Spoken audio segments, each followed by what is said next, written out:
Welcome to True Crime Stories for English Learners, where real-life mysteries meet clear and simple English. The Unabomber, the man who vanished into the woods. The making of a mind. The morning light filtered through the thick pines of Montana. A thin mist hung in the air, and the only sound was the wind brushing through dry leaves. Somewhere, deep inside this wilderness, stood a small wooden cabin. No electricity, no running water, no human voice for miles. Inside, a man sat at a rough wooden desk, writing with a dull pencil on yellow paper. His name was Ted Kaczynski, but the world would come to know him as the Unabomber.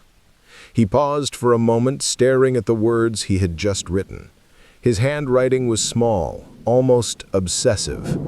Lines and lines of anger, frustration, and conviction. To him, it wasn't madness. It was logic, a mission. He folded the paper carefully, placed it in an envelope, and wrote a return address that didn't exist. Outside, the world was changing. Computers were entering homes. Planes were connecting continents. Machines were taking over. But in Ted's mind, technology was the disease that was killing humanity, and he believed he had the cure. Early years, the silent genius. Ted Kaczynski was born in 1942 in Chicago, Illinois. His parents, Wanda and Theodore Sr., were ordinary working-class people who valued education and discipline. They noticed early that their son was different, quiet, observant, and exceptionally intelligent. By the age of 10, Ted could already solve advanced mathematical problems. Teachers called him a child prodigy. Other children called him strange. He never quite fit in. While others played baseball or talked about television shows, Ted preferred solitude. Numbers and logic were his companions. At 16, he earned a scholarship to Harvard University, one of the youngest students ever to attend. His parents were proud, but the boy who left for Harvard in 1958 wasn't ready for what he would find there. Harvard, the experiment. Harvard was a world of pressure and brilliance. Ted was surrounded by older students, by professors who valued ambition and intellect. But in that environment of competition and arrogance, Ted felt invisible. He was younger, socially awkward, unsure of himself. During his second year, he was invited to participate in a psychological study run by a professor named Henry Murray. Ted didn't know it at the time, but Murray's experiment was no ordinary research project. Students were asked to write essays about their personal beliefs and philosophies, and then those essays were used against them. Participants were humiliated, their ideas attacked, their emotions tested to the limit. It was designed to measure psychological stress under pressure. For almost 3 years, Ted sat in a small room at Harvard, facing an interrogator who tore apart his thoughts, his logic, his identity. He didn't quit. He never protested. He sat still, took notes, and let the anger build quietly inside. Some researchers later speculated that this experiment, this systematic psychological attack, might have been the moment when something in Ted began to fracture. Others believe it only revealed what was already there. A mind in isolation. After Harvard, Ted went on to earn a PhD in mathematics at the University of Michigan. He was brilliant, solving complex equations most people couldn't even understand. Professors described him as a genius, but socially withdrawn. He rarely spoke. When he did, his voice was calm, monotone, analytical, like someone thinking out loud to himself. At age 25, he became the youngest professor ever hired by the University of California, Berkeley. But academia didn't bring him peace. Students avoided his classes. He showed little emotion, and his lectures were cold and difficult to follow. Inside, he was growing restless. He felt disconnected from the world, from people, from society, from the noise of progress. In 1969, after just 2 years, Ted suddenly resigned. No one understood why. He didn't explain. He simply disappeared. The cabin. In 1971, Ted's parents received a letter. He told them he was moving to Montana. He had bought a small piece of land near Lincoln, a tiny town surrounded by mountains and forests. There, he would live alone, without electricity, without plumbing, without neighbors. His life became simple: chopping wood, growing vegetables, reading philosophy, and keeping notebooks filled with his thoughts. But his mind didn't rest. He wrote about industrial society, about the loss of human freedom, about how technology was enslaving mankind. The notebooks grew thicker, filled with careful handwriting and diagrams, a manifesto forming in silence. Every few months, he would ride an old bicycle into town, buy supplies, and then vanish again into the forest. Locals thought he was strange but harmless, just another man who wanted to live off the grid. But Ted's solitude was not peaceful. It was a laboratory of anger. He began to build things, small devices, mechanical, precise. At first, just experiments. Later, weapons. The first package. On May 25, 1978, a package appeared at the University of Illinois in Chicago. It was wrapped in brown paper, neatly labeled. Inside was a small, homemade bomb. When a security officer tried to open it, the device exploded, injuring his hands and face. The damage was limited, but the message was clear. Someone was sending a warning. Over the next few years, similar bombs appeared in universities, airlines, computer stores. The targets weren't random. Each one represented the technological system Ted believed was destroying humanity. The FBI began calling the unknown bomber Unabomber, short for University and Airline Bomber. The media turned it into a name, the Unabomber. But in his cabin, Ted didn't see himself as a terrorist. He saw himself as a messenger. A war against the modern world. He studied each explosion carefully, adjusting his designs, learning from mistakes.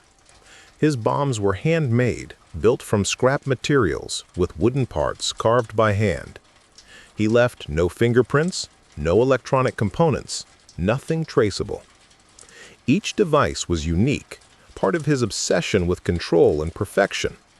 He packed them with metal fragments and nails, wrapped them in wood, and mailed them to professors, airline officials, scientists, and computer store owners.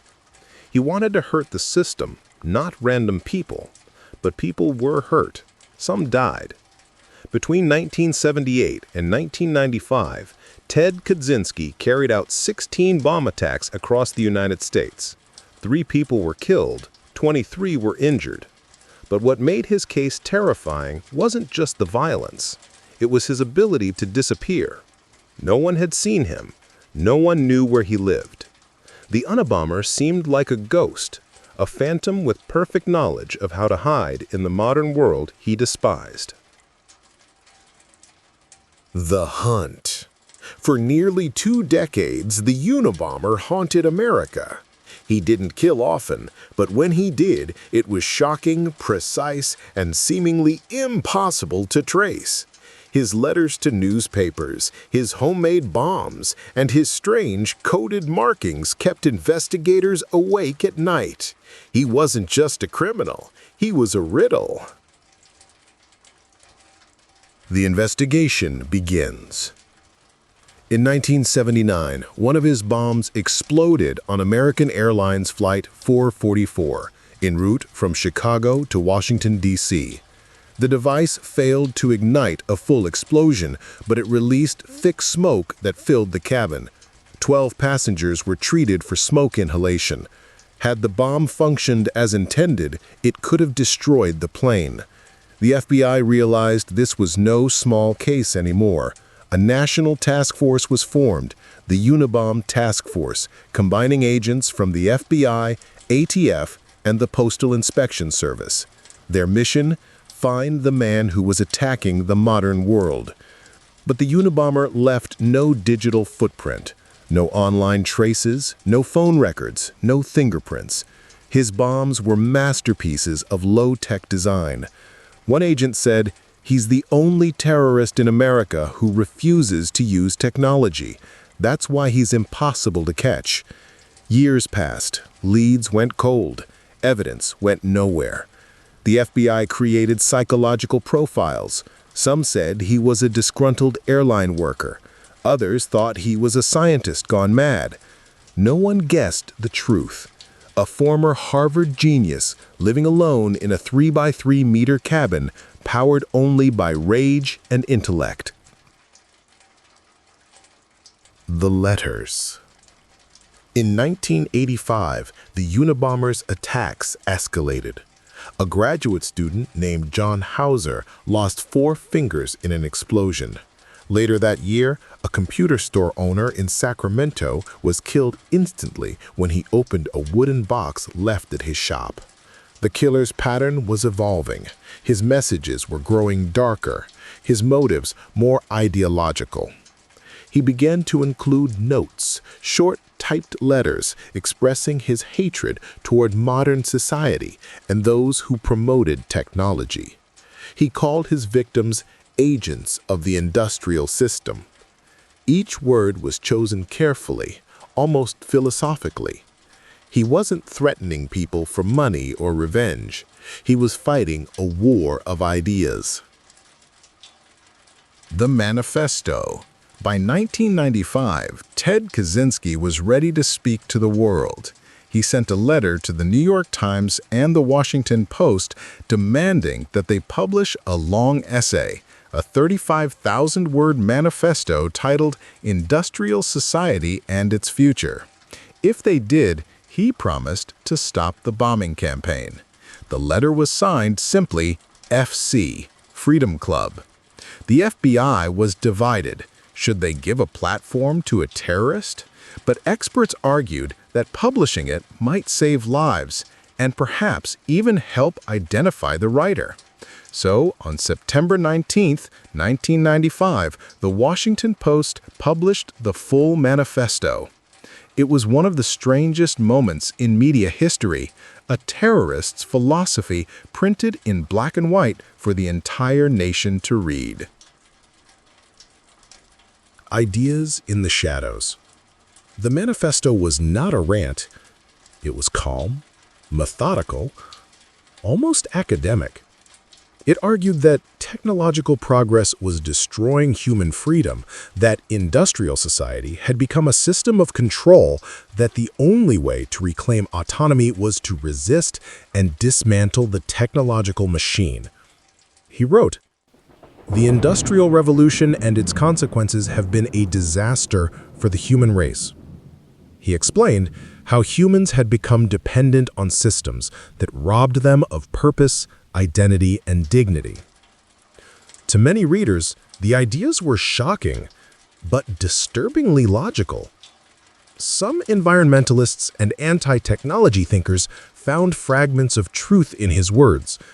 Others saw only madness behind a mask of intellect. The manifesto wasn't written by a lunatic in a frenzy. It was written by a scholar, a thinker, someone who understood language deeply. And one man, reading the newspaper in his Montana home, recognized that voice. David Kaczynski loved his brother Ted, but he hadn't seen him in years. They had grown up close, but after Ted moved to Montana, their contact faded. Occasionally, Ted sent letters, angry, philosophical, condemning the modern world and calling humanity enslaved by machines. When David's wife, Linda, read the Unabomber manifesto, she turned to him and said, "This sounds like your brother." At first, David refused to believe it. Ted was strange, yes, withdrawn, angry at society, but a murderer? Impossible. Still, the writing, the rhythm, the phrasing, the way words were used, it was all too familiar. David couldn't ignore it. He began comparing the manifesto to letters Ted had written years before. The similarities were undeniable. Specific phrases, patterns, even punctuation marks. It was the same voice. After weeks of sleepless nights, David made a painful decision. He contacted a lawyer and through him reached out to the FBI. The breakthrough. When FBI agents received David's tip, they were cautious. Many false leads had come before. But when linguistic experts analyzed the documents, they confirmed the match. It was highly likely that the same person had written both. Investigators finally had a name: Theodore John Kaczynski. They traced his past, Harvard, Michigan, Berkeley, and discovered his reclusive life in Montana. But even then, the FBI couldn't locate the exact cabin. Ted had no phone, no electricity, no registered address. Only his brother knew roughly where he lived. By early 1996, the hunt was on. Into the woods. On April 3, 1996, dozens of FBI agents surrounded a remote area outside Lincoln, Montana. They approached quietly, wearing camouflage, rifles ready. Through the trees, they saw smoke rising from a small chimney. When they reached the cabin, they found it, a tiny structure, dark, hand-built from old timber, barely big enough for one man. They knocked. No answer. When they entered, they found Ted Kaczynski sitting calmly at his desk, surrounded by books, tools, and piles of handwritten papers. He looked thin, pale, with a long beard and cold eyes that didn't show fear, only resignation.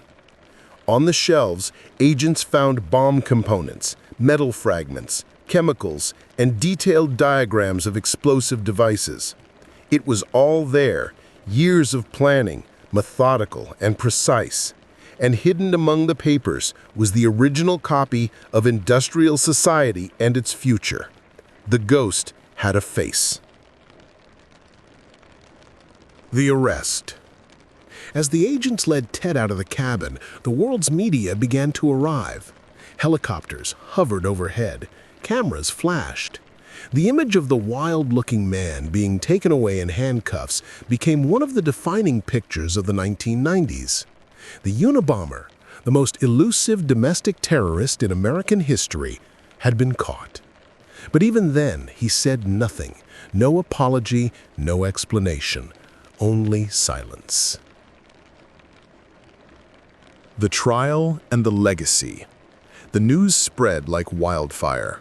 After nearly 2 decades of fear and mystery, the Unabomber had a name, a face, and a story. Ted Kaczynski, the Harvard prodigy who turned his back on the world, had finally been captured.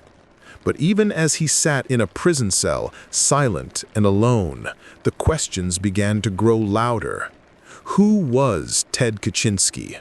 A monster driven by hatred, or a mind that saw something true and terrible about the world? The evidence. Inside the cabin, agents had discovered everything they needed for a conviction. Notebooks filled with detailed bomb instructions, lists of targets, handwritten drafts of the manifesto, even unexploded devices wrapped and ready to send. The evidence was overwhelming. Each page revealed the same obsession: control, precision, and the belief that his violence was justified. The small wooden cabin, no bigger than a single room, had been both his prison and his laboratory. A typewriter sat in one corner, next to jars of chemicals and spools of wire. The air was thick with the smell of oil, metal, and paper. It was as if time had stopped there, a man frozen in his own rebellion against modern life. The courtroom. In January 1998, nearly 2 years after his arrest, Ted Kaczynski stood in a federal courtroom in Sacramento, California. The man who had terrified the country for almost 20 years now appeared quiet, even fragile. His beard was trimmed, his eyes sharp, his posture stiff, as if he were still in control of something unseen. The courtroom was silent when the judge read the charges: 3 counts of murder, multiple counts of using bombs as weapons of terror. If convicted, he faced the death penalty. Kaczynski insisted on representing himself. He didn't trust lawyers, psychologists, or the system he despised. But when his court-appointed defense team tried to argue that he was mentally ill, he grew furious. To him, insanity was an insult. It denied the logic behind his mission. He told the court, "I'm not insane. I'm opposed to what this system is doing to human beings." The judge, aware of the emotional volatility of the case, ordered psychological evaluations. Experts found Kaczynski intelligent, lucid, and rational, but diagnosed him with paranoid schizophrenia. Still, he was fit to stand trial. The plea. The trial was expected to last months, but in a surprising turn, Ted Kaczynski accepted a plea deal in January 1998. In exchange for avoiding the death penalty, he pleaded guilty to all charges. When the judge asked if he understood the consequences, Ted simply nodded and said, "Yes, I do." He was sentenced to life in prison without the possibility of parole. As the gavel fell, the long manhunt officially ended, but the debate and the fascination had only just begun. The aftermath. The cabin was dismantled and taken as evidence. Later, it was reconstructed in a museum, a small, haunting reminder of how far a human mind can go in isolation. David Kaczynski, the brother who had turned him in, was left with deep guilt. He had done the right thing, saved lives, but at the cost of his brother's freedom. In interviews, he often said, "I loved my brother, but I feared what he had become." For investigators, the case became a study in patience and obsession. For the public, it became a reflection of modern unease, the fear that technology, while connecting us, was also controlling us. The legacy of a manifesto. Industrial society and its future continued to circulate long after the arrest. It was studied in universities, debated in philosophy forums, and discussed in online communities. Some saw it as a warning, others as a justification for extremism. The irony was painful. Ted Kaczynski, the man who hated technology, had his ideas spread through the very systems he despised: the internet, digital archives, and online discussions.